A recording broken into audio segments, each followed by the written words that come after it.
cutting through the electronic Berlin Wall of disinformation. It's your host, live and uncensored, David Knight. Welcome back. I'm David Knight. I cannot emphasize to you how important it is for you to inform yourself, to inform your neighbors, and to take a look at Del Bigtree's site, icandecide.com. If you don't do something about this, if you don't get involved and talk to your legislative representatives who have abdicated their authority, they've abdicated their authority to the HHS to oversee vaccines. And the HHS even admits that they're not collecting all the data. It's all voluntary. And of course, the vaccine court is secret. They don't want you to know about it. And if you go there, you're not going to be able to do any discovery. And if you try to challenge what is being done, then, of course, you're going to have to rely on the information that's collected by the HHS. It is a vicious circle of manipulation and lies, and it has to stop. And this all began because, as we see over and over again, the Congress abdicates its legislative duty. It has a duty to write our laws. That's why we have a legislature. But instead, what they do is they create agencies, and then they pass the lawmaking ability to these agencies, and they write the laws, and then they oversee the laws, and then they have their own courts. This is the way this has worked. But the worst case of this, the worst case of regulatory capture, the worst case of a bureaucracy out of control is what's going on with the HHS and vaccines. And so what you need to do is demand that your representatives do something about this. They probably don't know. They probably don't know the depth of this.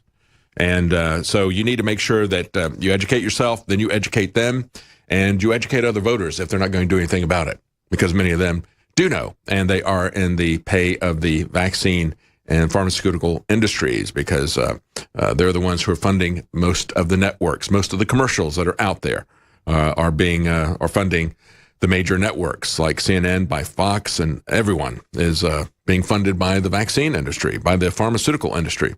Let's talk a little bit about taxes here. Of course, they had a deadline of today. They're going to put something out. They've missed that deadline. They've set up a deadline for Thanksgiving. I don't know if that's really going to work. They're saying, well, maybe we shouldn't have deadlines. That's not a good sign. Just the fact that they were in discussions to say that a decrease in the corporate tax rate, we have the highest corporate tax rate in the world, just to say that that decrease is going to be limited to a decade, had negative repercussions in the stock market. Just that rumor, because there's a lot of expectation built into the stock market, built into our economy, a lot of expectations of a tax cut. So Republicans are trying to get this put through, but they're talking about Obamacare as maybe being a part of this tax repeal. And remember, Obamacare was sold to us as a tax. That's the way the Supreme Court justified it. They said, well, it's not a mandate to buy a product from a private company. It's simply a tax. All right, well, let's get rid of the tax. Let's take a look at what has happened. For example, WND has an article, Obamacare costs for a 27-year-old have nearly doubled.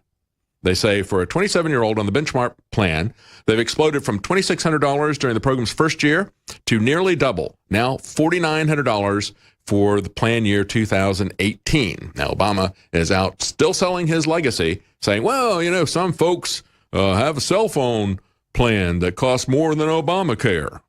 Well, they don't hold a gun to your head and force you to buy a cell phone plan. And, of course, it's a more Cadillac plan that he's talking about here than the free Obamacare plan that he was putting out. But they're also talking about the fact that 8 states have only one insurer that is offering plans under the Obamacare exchange. That has plunged from 237 issuers nationwide a year ago to 132 now. As we're talking about fixing Obamacare, the narrative from the Democrats is that, Trump is going to sabotage it with these changes. Look, it is in a death spiral already from every standpoint. It's not a good deal for the suppliers. It's not a good deal for the consumers. And it is already in a death spiral. There is no way to sustain it. These people that talk about sustainability all the time, well, let's talk about economic sustainability. Let's talk about mandates. Let's talk about exploding costs that are doubling every couple of years. We'll be right back. I'm David Knight. Welcome back. I'm David Knight. Tax reform is essential. It's essential for the health of the economy. It is essential for the health of the GOP party. Absolutely. There's going to be a major revolution, and that's going to come in the primaries, and that's going to come whether or not these guys do anything or not. For a lot of these guys, the handwriting is already on the wall, but they better not obstruct this. And you do have some people, of course, that are so anti-Trump and hate Trump so much that they will burn down our economy. People like Bob Corker, people like Jeff Flake, people like John McCain. They hate Donald Trump so much that they will burn down our economy just to make him look bad. That's the kind of guys that we're talking about here. Now, I was just talking about the fact that Obamacare for 27-year-olds has nearly doubled from the first year to the plan in 2018. Now, if you look at, that's for the a 27-year-old on the benchmark plan. They say on the second lowest cost silver plan, costs have gone up 37%, are going to go up 37% next year, and that follows a hike of 24%. That has gone up. You cannot have stuff doubling in cost every couple of years. Meanwhile, we still have Republicans coming in and saying, like Lamar Alexander, coming in and say, we're still working with Democrats to make sure that Trump doesn't take away the subsidies for Obamacare.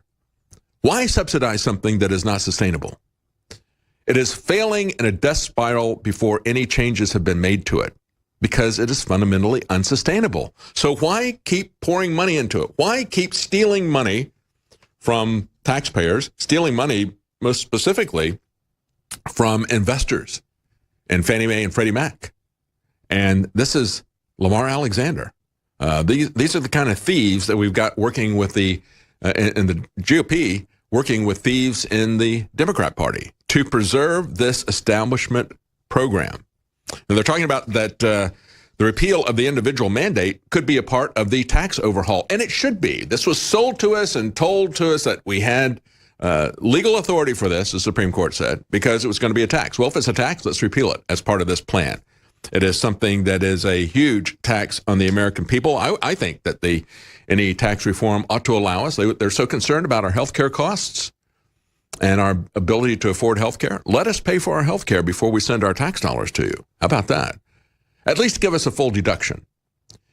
If you're not going to give us a credit, I think they ought to give us a credit for our tax, for our health care expenses. But of course, even if you have catastrophic health care costs in a given year, they're still going to throw out the first 10% or so of your gross, of your adjusted income before you can even start to deduct it.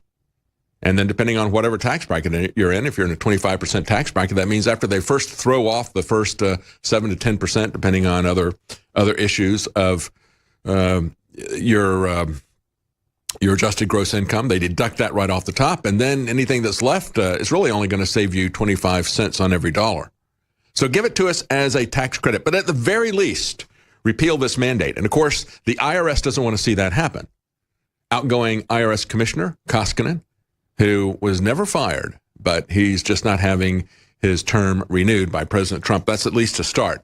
But he came out and said, in spite of the fact that President Trump came out with an executive order at the beginning of the year, beginning of his term as president, saying, I don't want you to enforce this Obamacare mandate on people. He came out and said, if you don't fill out the paperwork, we're going to treat you. And of course, he's doing that because they've got an army of 16,000, 17,000 IRS agents that were added because to administer this Obamacare tax. Why don't we just start calling it Obama tax? That's the truth of it. I think it's even better just to call it the Affordable Care Act. The irony has to sink in on people when the costs are doubling every couple of years. Now, one of the things about tax reform that is a sticking point, the key sticking point, is whether or not we are going to simplify things in terms of deductions and say we're going to double the standard deduction, and in exchange for that, we're going to take away some things like state and local taxes. They call it SALT, is the acronym that they use. And that is something that really helps people who are in high tax states like California and New York, and it helps the rich individuals. It's the high-income individuals that typically get the most and take that deduction the most. And then the Democrats turn around and say, you're hurting the middle class. No, they're not. Actually, statistically, even the Washington Post did a fact check on that and pointed out that Nancy Pelosi was lying to people about that. And she is. But when we talk about state and local taxes, we're talking about the fact that you and I are subsidizing high taxes in California. Take a look at this. New American reports California gas tax hike, just one example of the kind of taxes that they have in California, has now gone into effect as of yesterday.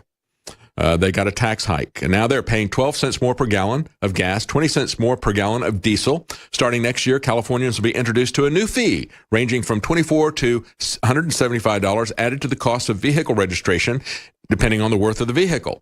If you bought into the whole electronic vehicle issue, electric vehicles, EVs, or zero-emission vehicles, now they're going to come after you for that.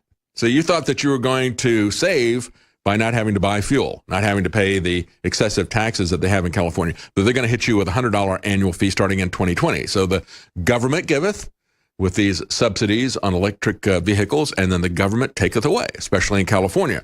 And they point out that in 2013, only 40% of the gas tax revenues went to road infrastructure. Where did the rest go? Well, it gets sent into the general fund. And that's not just happening in California. It's happening across this country. They don't use it to improve the roads. As a matter of fact, they don't build roads anymore unless they're going to be toll roads. And that takes forever, and then you wind up paying for it forever. They say California residents pay 40% higher gas taxes and fees than the national average. And the interesting thing is that even though they're paying higher taxes, they've got some of the worst roads in the nation. The top 5 ranked states for highway system performance had the lowest taxes, okay? They were at or below the national average. And that's what we see all along. You don't get anything for this money. It's being put into the general fund. Now, here's another. So they're raising the taxes on gasoline. They're not going to use it to fix the roads. They're going to use it for other stuff. And then they're talking about the fact they had a referendum to legalize marijuana. They still haven't done it in California. Now they're going to say they're going to raise taxes by 45%. Would you be able to deduct that on your federal income taxes? your pot tax?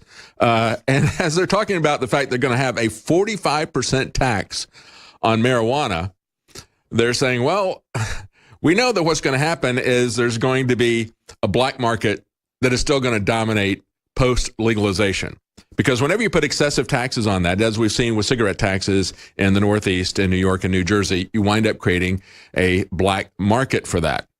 And when we look at the obsession that Jeff Sessions has with marijuana, as exhibited by his interview on the Hugh Hewitt show the other day, Hugh Hewitt was pushing for it. He says, let's charge these people in these states where they have legalized this. Let's charge them with racketeering and corruption. Let's use the RICO Act against these people. And let's use it against any banks that they do banking with. And even Jeff Sessions pulled back on that from this crazed conservative Hugh Hewitt. That was a bit much even for Jeff Sessions. But he says they don't have the right to ignore the federal laws. Well, you know what? The Attorney General, Jeff Sessions, and all the rest of them don't have the right to ignore the Constitution. It took a constitutional amendment to prohibit alcohol. Where's the one that prohibits marijuana? Not there. Not there. What changed in the Constitution? Was there another amendment that said the 9th and 10th Amendment have hereby been repealed? Was there another amendment that said you don't have to, that you have all power? That you don't have to be explicitly given it in the Constitution? Because that's what the 9th and 10th Amendment are saying. So where is the amendment that repealed the 9th and 10th Amendment? Where is the amendment that gave them the authority to criminalize marijuana possession? And understand this. As Jonathan Turley and others have pointed out, 64% of Americans now want marijuana legalized, and that includes, for the first time, a majority of Republicans. 51% want marijuana legalized. They see the fraud, they see the criminality, they see what is happening with this, and it's about time Jeff Sessions sees what's going on with it. Stay with us. We'll be right back. I'm David Knight. Welcome back. I'm David Knight. We're going to be talking to Stacy Washington in this segment. And before we do, real quickly, I want to let you know about some of the products that we have on sale at InfoWarsStore.com. We still have Brain Force Plus, my favorite supplement, is 50% off. It's a great way to energize your mind, to focus your mind. I would have called it Brain Focus if they had let me try it before they started selling it and asked me what to call it, because I think that's what it really does for me. So take a look at Brain Force Plus. Look at the reviews. See what it does for other people. and it's now 50% off, the deepest we have ever discounted it, and it has gone on for quite some time, so I'm not sure how much longer that's going to last. We also still have Super Male Vitality at 30% off, Anthroplex 50% off, and another sale that we've added just last week was Silver Bullet. That's our colloidal silver product, 50% off, and Winter Sun, our vitamin D supplement, 50% off. Today we added DNA Force at 25% off. That's a important product and a big discount off of that because it's a very expensive product to produce and to sell. So 25% is a big savings on that. A great way to protect your health in terms of your DNA health. And I've talked about what that actually does for you. You can read the reviews, find out what BioPQQ does. There are hundreds of studies talking about the effectiveness of that particular ingredient, and that is the key ingredient. There's many other things in there that are good for you as well. That's 25% off DNA Force. And finally, we have Biome Defense. That is 25% off now at InfoWarsStore.com. And one last thing, when you're checking out, whatever you choose to purchase, you can get 16% off of Vitamin Mineral Fusion Drink Mix. Just enter the code VITA10, that's VITA 10, to get 16% off our Vitamin Mineral Fusion Drink Mix. A great way to take essential vitamins and minerals in a great tasting drink format. VITA10 for 16% off. That's the code. All right, let's go to Stacy Washington. Of course, she's the co-chairman of the Project 21 National Advisory Board. She's host of Stacy on the Right. That's broadcast daily on the Urban Family Talk Network at 3 p.m. Eastern Time. You can find her on Twitter at Stacy on the Right. And she also has a website, stacyontheright.com. I want to talk to her about a couple of things. There's an interesting thing, of course, that Planned Parenthood is doing in the black community. They're always up to something in the black community, aren't they? But before we get to that, I want to talk to her about the New York shooting, because I think at the center of this is this program that allowed this terrorist to come to America. It's the diversity lottery, and he won it, and Americans lost it, didn't we? You know, these 8 people that died, they really were sacrificed on the altar of diversity. And I just don't know why that is so important. That when we don't know anything about somebody who is a foreign citizen, we can't verify anything about their identity. We don't know anything about, they're supposed to be able to have certain work skills or whatever. It's pretty minimal, but we can't even verify that. We can't even verify their identity.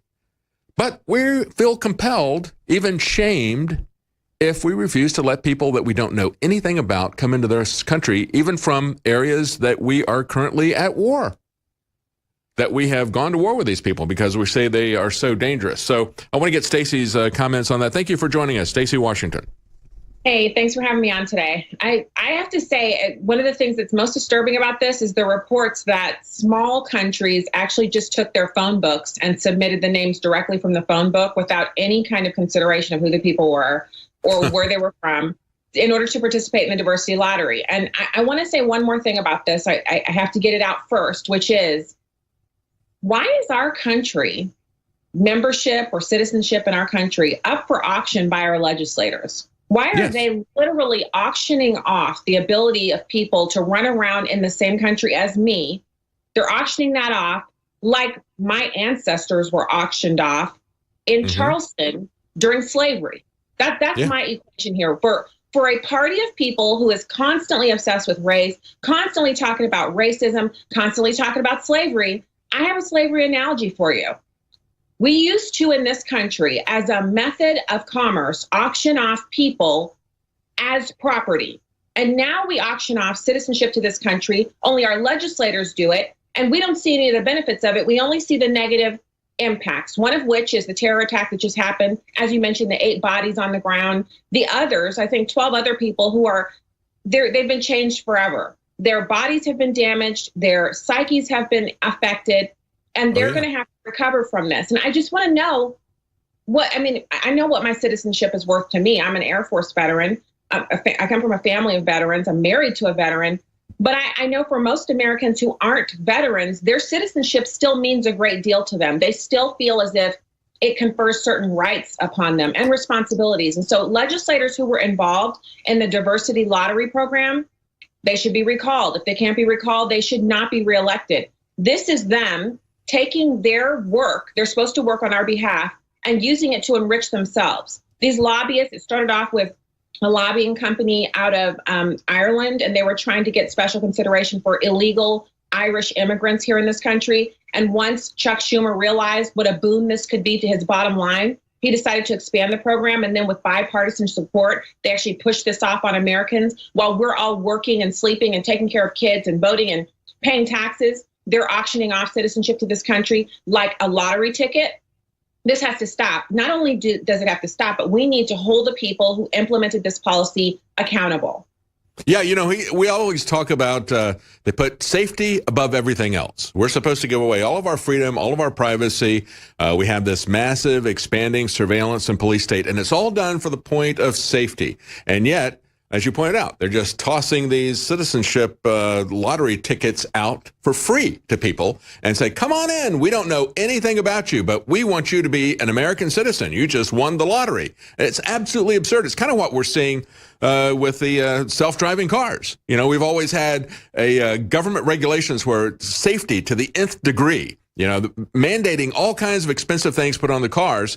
But then when it comes to the interests of big business, that would like to have self-driving autonomous cars, it's like, oh, forget about all the safety regulations. We're not going to do any testing on stuff before we put it out there. As a matter of fact, we're going to do the tests on you on the highway. We're going to put these things out here untested, and you'll be the guinea pigs. We won't tell you about it. We won't get your consent. And that's what they're doing to us with this immigration program as well. They don't tell us what's going on. They don't get our consent. They just use us as guinea pigs and say to the people, come on in, while they tell us everything's going to be sacrificed for safety. Well, I know one of the things I hear a lot from people on the left is we need gun control laws. If it could save just one life, then it's worth it. I know it infringes on your right to own a firearm. It infringes upon the segment of society that's most law-abiding. But I want to save just one life. And if all of these gun regulations and disarming law-abiding citizens would save just one life, then we should do it. In this instance, I turn their argument back to them and I say, if it could save just one life, why don't we do as the American Immigration Council, it's ALIPAC, they send out their press releases. They're now suggesting that we reduce legal immigration by 90% until every single person who's here illegally and every refugee have been deported from this country. And I actually agree. And the reason I agree is because I don't want to be in the same situation as the people who lost family members yesterday. That's right. Yeah, this guy that we let people in that we don't know anything about. And now what we know about him is he's actually very, very proud of what he did. He wants to fly the ISIS flag in his hospital room. This is absolute insanity. But there is a reason behind it. And we've told you about what that is at Infowars. Stay with us. We'll be right back. I'm David Knight. We're talking to Stacy Washington. Welcome back. I'm David Knight, and we're talking to Stacy Washington. You can find her on Twitter at Stacy on the Right. That's the name of her program, which is broadcast daily on the Urban Family Talk at 3 p.m. Eastern. We've been talking about the New York shooting and what the insanity of pursuing diversity and political correctness to the extent that we bring people in from countries where we don't know anything, cannot know anything about the person. So we just bring them in blind. We do a lottery and just cross our fingers and hope for the best. But it doesn't always work out. Sometimes we get people who hate this country, as we see with this individual in New York. He's now saying that he wants the ISIS flag flown in his hospital room, and he's proud of what he did. And you have to understand that what the government really wants out of this, I believe, because we've already heard all the experts saying, and this is just happening so often, we're going to have to step things up. They're saying, well, he wasn't radicalized by Islam. He wasn't radicalized by the Muslims in the country that he came from. He was radicalized after he came here. So he got radicalized by the internet. So you understand they're telling you that the internet radicalized him, not Islam. Of course, it was Islamic content that he found on the internet. But they're going to say, we have to control the internet. That's the solution. We're not going to control the borders. We're not going to control who comes here. We're not going to know anything about the people who come here. We'll pretend that we not necessary at all. But once you get here, we're going to have to know everything about you, and we're going to have to turn America into a prison because of the dangerous people that we're bringing in. Oh, and by the way, we've got these machines that will sell you, body scanners. They've been using this for a long time on kids in school, conditioning a generation to accept having metal scanners. So why not a body scanner as well? Why not have a body scanner whenever you go to the store or wherever you walk? They'll just walk up to you at any point in time and check you. And then all that surveillance equipment. We'll have to have surveillance equipment everywhere. I mean, this looks to me like this is the overall conclusion of this. What do you think, Stacy? What do you think their ultimate goal is, doing this kind of insane policy? Well, I've got a little bit of a... Here's the story that I think no one's talking about. People with huge followings on Twitter and YouTube have been censored. And those people just all happen to be with conservative backgrounds. So people like myself, I've had videos demonetized on YouTube. I have, monitors on Facebook where they delete postings that I put up. They tamp down on my reach for my followers. And my Facebook page is not huge. 72,000 people, I think, on Facebook. On YouTube, I have an even tinier following. I mean, it's just minuscule, but they take the time to review everything that I post and take down what they don't like and to demonetize my YouTube. Now, if they took the people who are monitoring my Facebook and Twitter, two separate companies I know, but there's still manpower devoted to me. I'm an American, I'm a veteran, I've never committed an act of terror, I'm not on a terror watch list, and I'm not likely to commit an act of terror. I'm a gun owner and I'm a law-abiding citizen. I'm a voter, and maybe I'm scary to them, but I don't have a huge reach. If they were to take those monitors and put them on full-time duty, pulling down ISIS videos, this guy wouldn't have had thousands of those videos on his phone. Yes, he was radicalized here in this country, but at his mosque, not out in the real world. That's right. That's right. It was a mosque that was being investigated, and then they criticized him for, you shouldn't be investigating that mosque. Stop investigating that mosque. I mean, don't look there. There's no problem there. If mayors in Texas can request the sermons of pro-life Christian pastors who oppose homosexual marriage and grown men showering with little girls, then they can certainly monitor these mosques. And I'll tell you what, David, what's insulting about all of this is that they consider me more dangerous than this horrible man.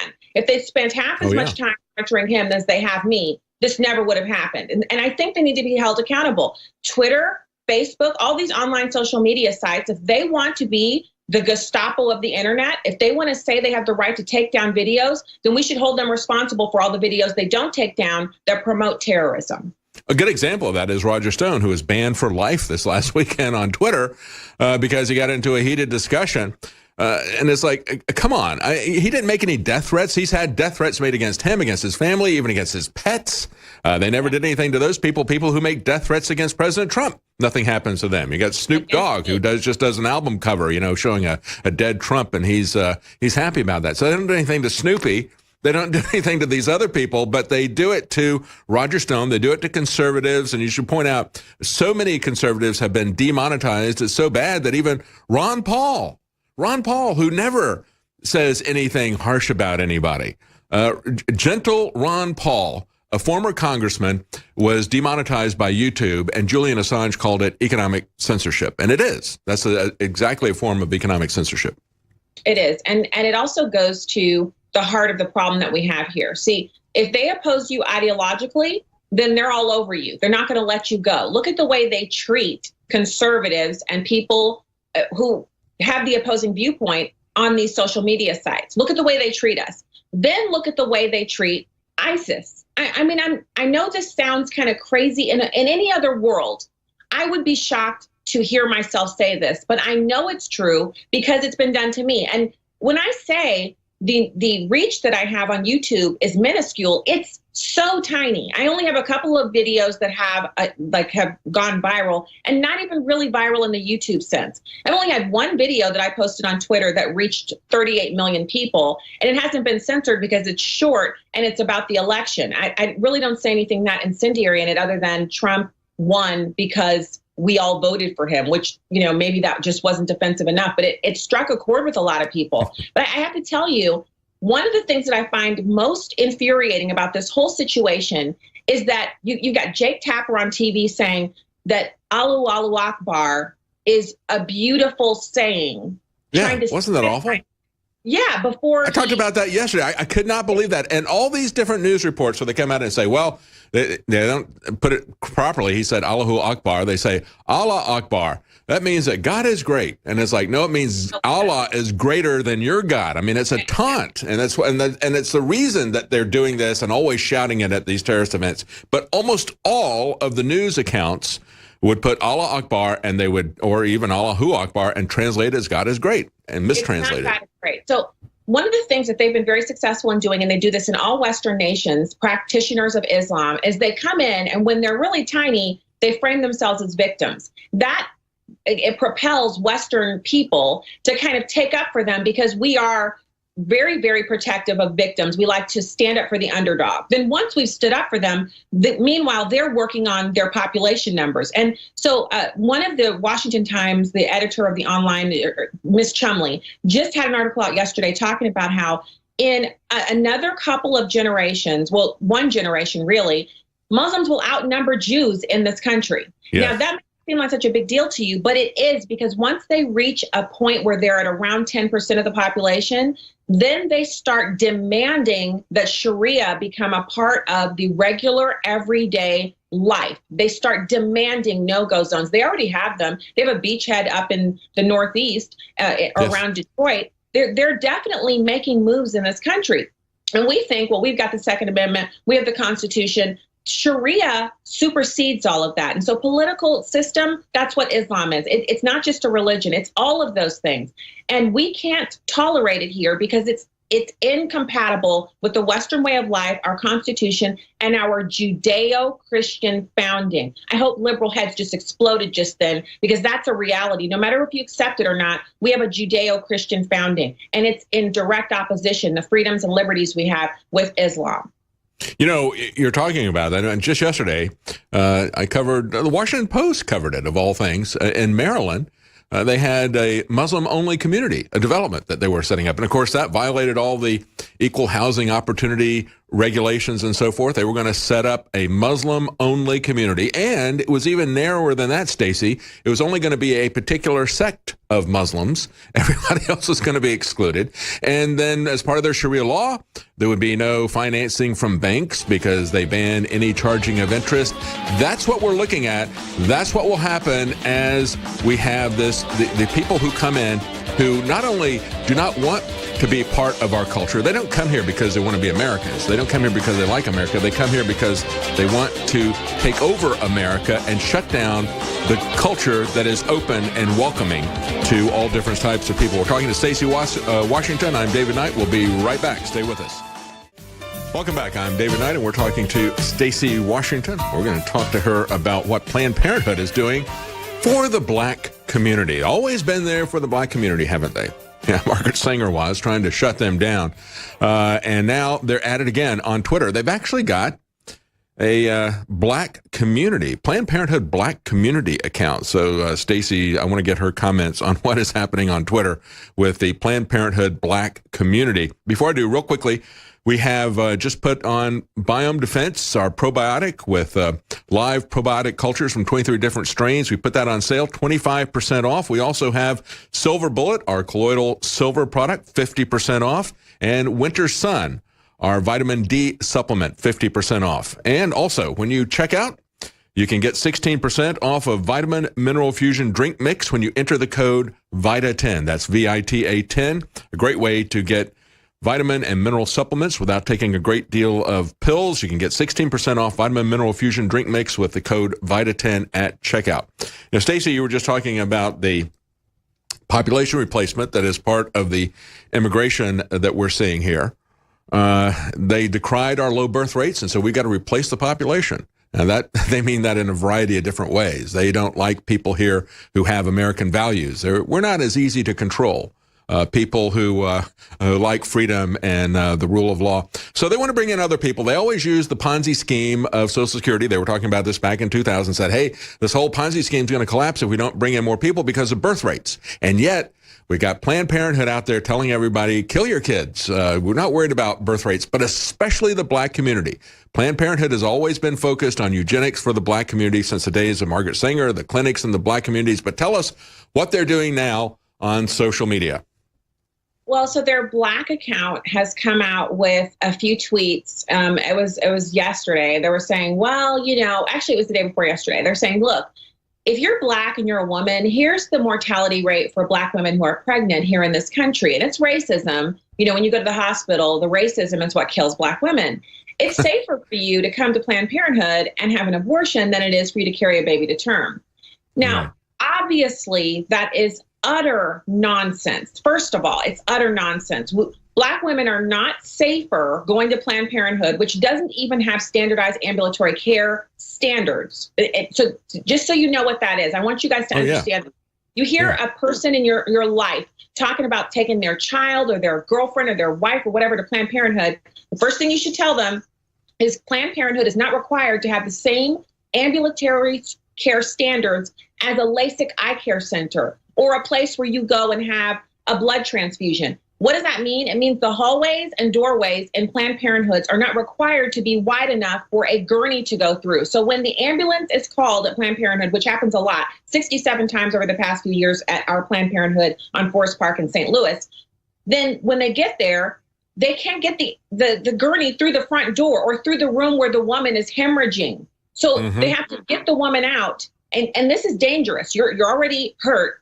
Instead of staying on the table you're on and being wheeled out, they literally have to go in and get you, and 3 or 4 people lift a person up, get them into the hallway or even all the way outside to get them onto a gurney. This is the case in the majority of the Planned Parenthoods across this country, unless they're the new build mega centers that they have located near the Black and Hispanic populations in Texas and New York, et cetera, major population centers. So, you know, Stacy, what you're talking about there in terms of ambulatory access, that was a key part of the bill that went through here in Texas. And we said, hey, you're saying that you're concerned about women's health. Well, why don't you make the hallways and the doors wide enough so that people can get stretchers through there in case something goes wrong? Because this is a major surgery and there's a lot of complications that can happen with this. And they said, no, you're just trying to shut down women's health. And it's like they're trying to defend women's health. I mean, this is absolute insanity.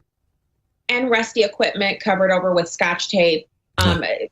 Medication and anesthesiology products that are expired well past their expiration date, and also over-the-counter meds that they keep, like Tylenol. They give you a couple of Tylenol out the door, also expired. Now, you and I know as preppers that you can keep dry medications past their expiration date, but that's something that you choose to do personally for your prepper storage, not something that a hospital or a clinic should be doing on behalf of you without your permission.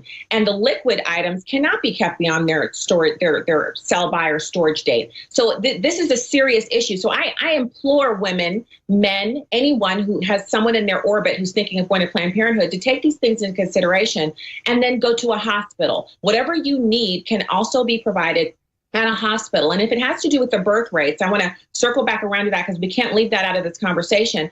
Americans need to be encouraged to have more children, not just because it's the right thing to do or because the Bible says to fill your quiver, but because it's the smart thing to do in a world where the Muslim population, their birth rate is, and it's 8.8 or something like that internationally. Here in this country, they're above all of the other ethnic groups in their birth rate. They start having children earlier, which also has a major impact on your population size. So it's not as a competition, but it's good family policy to have more than 2 children. It makes for a better family life. We have 3 kids. It's so much more rich to have 3 children than 2 or 1. No offense to people who've stopped already. I'm just telling you the truth. So there's a multitude of reasons to have more children, especially if you're an American. And I'm going to say it. I'm Black. I'm going to say it, especially if you're white. Why? Because you're the majority in this population. And if you want to maintain that, you have to have kids. It's pretty simple. So that's right. The simple demographics. So you see what's happening in Europe. It used to be Italians had the biggest families. It was almost a joke, you know. That was I remember what was the movie? It was The Magnificent Men, Their Flying Machines. You know, they had all these national stereotypes of these, and the funny thing about the Italians was, you know, he was followed with like 12, 15 kids, but now they have the lowest birth rate. And what's going on with that? Well, a large part of that is, the shrine of abortion, telling people, look, you're going to be poor if you have too many kids. Poverty, Margaret Singer's writings say poverty and large families go hand in hand, and they'll hand you out the flyers and say, do you realize how much it's going to cost you if you have these kids? It's going to think about all the meals and the shoes and the clothes and that's going to happen over decades, and put it all up at front and tell them, hey, it's going to cost you $1 million or whatever to have this kid. And it's like, well, I can't afford $1 million for a kid.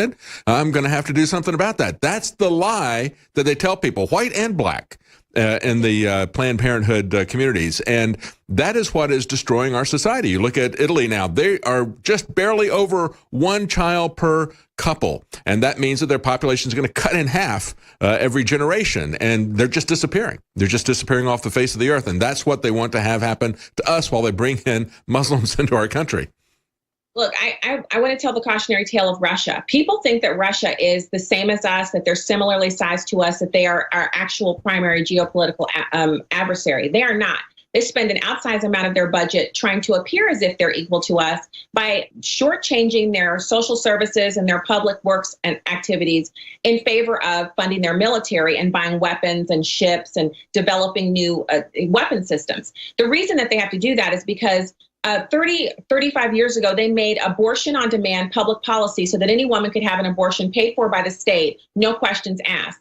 Within that time frame, so basically the time I've spent growing up, because I'm older than 35 years old, they have had their population halved. So while we in America ramped up our immigration, and about 30 to 40 million of the people that we have here are immigrants, because we import about 1 million people a year, we still have outpaced them on the birth rate, where we used to be similarly sized in population. Now America has around 311 to 325 million, depending on whether or not you count the illegal immigrants, and they have 149 million. They have now rescinded that policy. You can no longer get an abortion on demand for free from the government because it's destroying their population. So do we want to be like Russia?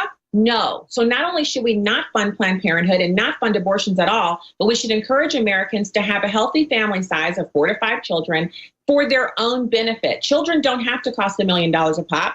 They can actually cost less. The more children you have, the more you're reusing the same products, and the more self-sufficient those children are. Am I right? I mean, if you have any children, you know this is true. Anything after 2 is gravy. They're so easy. Once you had the first 2, the third one is so much easier. If I could, I'd go back and have a few more myself, just when we only have 3.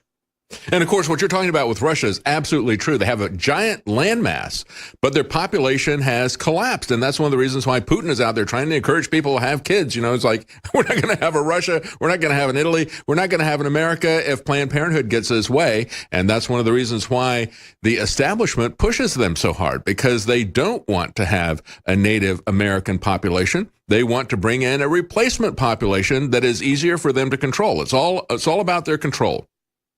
It is. And I have to say, one of the things, so I grew up in Germany, and I've always marveled at it's just this weird, indescribable thing about Americans. We're so different than other people from other countries. And so while we can have immigrants come here, if they're properly assimilated, their children will be Americans too.